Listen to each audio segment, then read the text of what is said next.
Some local criminal justice reform activists are outraged at what Broome County has proposed for its police reform and reinvention collaborative plan. Members of Justice and Unity for the Southern Tier, or JUST, say the proposal is neither reform nor a collaboration. JUST held a news conference this afternoon denouncing what they say is more of a public relations effort consisting of 6 sentences rather than reform. The proposal calls for creating a plan to recruit more minority candidates to join the sheriff's office and more training in advance of civil service exams. It would expand mental health programs in the community and assist those arrested with accessing drug treatment programs. And it would look for ways to promote more engagement between the community and officers.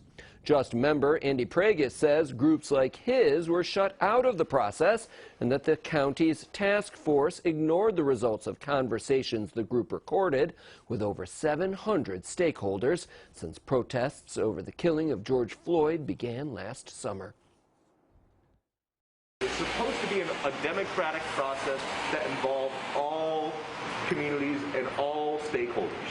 Instead, they chose a clique of government insiders drawn from governmental agencies that are already indebted to a system that criminalizes poverty and criminalizes mental health and criminalizes substance use. JUST called on the Broome County Legislature to reject the plan during its session today, although Pragus called that unlikely.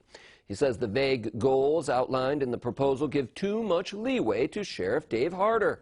Harder tells News Channel 34 that he accepts the recommendations of the task force, which was assembled by County Executive Jason Garnar. The sheriff says mental health issues in the community are a major challenge for his deputies, and he blames the state for shutting down psychiatric institutions. And Harder says his office has been working to increase minority recruitment, even advertising the upcoming civil service exam on BC Transit buses.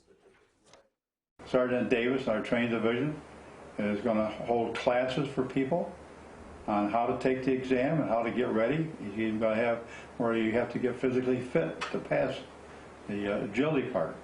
We're trying. We've been trying. But again, I go right back to these groups have tainted us so badly on law enforcement that minorities don't want to get involved. The plan calls for the sheriff to report back to the county by April 1st of next year with an update on the recommendations and their implementation.